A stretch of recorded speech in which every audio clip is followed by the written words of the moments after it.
Brain tree ಆಂಗ್ಲ ಮಾಧ್ಯಮ ಶಾಲೆ ಕಿನ್ನಾಳ ಇವರಿಂದ ತಾಯಂದಿರ ದಿನದ ಅಂಗವಾಗಿ ವಿಶೇಷ ಕಾರ್ಯಕ್ರಮ. ಹೌದು, ಕೊಪ್ಪಳದ ಕರಕುಶಲಿಗಳ ತವರೂರು ಕಿನ್ನಾಳ ಗ್ರಾಮದಲ್ಲಿ ತಾಯಂದಿರ ದಿನದ ಅಂಗವಾಗಿ ಬ್ರೈನ್ ಟ್ರೀ ಆಂಗ್ಲ ಮಾಧ್ಯಮ ಶಾಲೆಯ ಅಧ್ಯಕ್ಷರಾದ ಸುಮಿತ್ರಾ ಕಟ್ಟಿಮನಿ ಹಾಗೂ ಶ್ರೀ ಕರ್ನಾ ಕಟ್ಟಿಮನಿರವರ ಮಾರ್ಗದರ್ಶನದಲ್ಲಿ ತಾಯಂದಿರ ದಿನದ ವಿನೂತನ ಕಾರ್ಯಕ್ರಮ ನಡೆಯಿತು.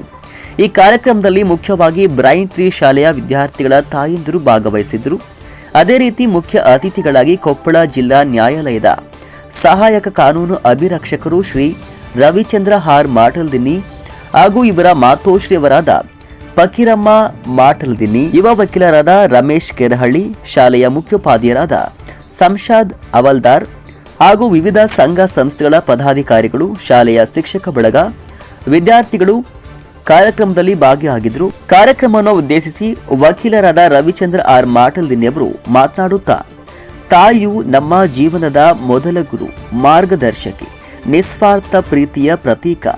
ಆಕೆಯು ನಮಗೆ ಪ್ರೀತಿ, ಕಾಳಜಿ, ನೈತಿಕ ಶಿಕ್ಷಣ, ಸಂಕಷ್ಟದಲ್ಲಿ ಧೈರ್ಯ ತುಂಬಿ ಭಾವನಾತ್ಮಕ ಸಾಮಾಜಿಕ ಬೆಳವಣಿಗೆಗೆ ಅಡಿಪಾಯ ಹಾಕುತ್ತಾಳೆ. ತಾಯಿ ಮಹತ್ವ ದೊಡ್ಡದು ಹಾಗೂ ಶಾಲೆಯ ಶಿಸ್ತು, ಅನುಭವವುಳ್ಳ ಶಿಕ್ಷಕರ ಕಾರ್ಯವೈಖರಿ. 2018ರಲ್ಲಿ ಆರಂಭವಾದ ಈ ಶಿಕ್ಷಣ ಸಂಸ್ಥೆಯ ಶ್ರಮ ಮಕ್ಕಳ ಉಜ್ವಲ ಭವಿಷ್ಯಕ್ಕೆ ಶಿಕ್ಷಕರ ಸಿಬ್ಬಂದಿಗಳ ಸೇವಾ ಕಾರ್ಯ ಮೆಚ್ಚುವಂಥದ್ದು. ಇವತ್ತಿನ ಕಾರ್ಯಕ್ರಮ ವಿನೂತನ ಅರ್ಥಪೂರ್ಣ ಕಾರ್ಯಕ್ರಮ ಎಂದರು. ಅದೇ ರೀತಿ ಸ್ಪಷ್ಟ ಓದು ಶುದ್ಧ ಬರಹ ಎನ್ನುವ ಧ್ಯೇಯ ವಾಕ್ಯದೊಂದಿಗೆ ಈ ಶಾಲೆಯ ಪ್ರತಿಯೊಂದು ಕಾರ್ಯಗಳು ಶ್ಲಾಘನೀಯ ಹಾಗೂ ಮಾದರಿ ಎಂದು ವೇದಿಕೆಯ ಮೇಲಿರುವ ಗಣ್ಯರು ಮಾತನಾಡಿದರು. ಇದೇ ಸಂದರ್ಭದಲ್ಲಿ ಶ್ರೀ ರವಿಚಂದ್ರ ಆರ್ ಮಾಟಲ್ದಿನ್ನಿ ವಕೀಲರಿಗೆ ಹಾಗೂ ಅವರ ಮಾತೋಶ್ರೀಯವರಾದ ಫಕೀರಮ್ಮ ಆರ್ ಮಾಟಲ್ದಿನ್ನಿ ಅವರಿಗೆ ಸಂಸ್ಥೆಯ ಸರ್ವರು ಗೌರವ ಸನ್ಮಾನವನ್ನ ಸಲ್ಲಿಸಿದರು.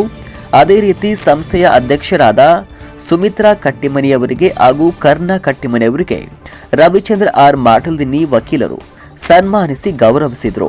ನಂತರದಲ್ಲಿ ಶಾಲೆಯ ವಿದ್ಯಾರ್ಥಿಗಳ ತಾಯಂದಿರಿಗೆ ವಿವಿಧ ಆಟೋಟಗಳನ್ನು ಆಯೋಜನೆ ಮಾಡಲಾಗಿತ್ತು. ಈ ಆಟೋಟಗಳಲ್ಲಿ ತಾಯಂದಿರು ಭಾಗವಹಿಸಿ ಹರ್ಷವನ್ನ ವ್ಯಕ್ತಪಡಿಸಿದರು.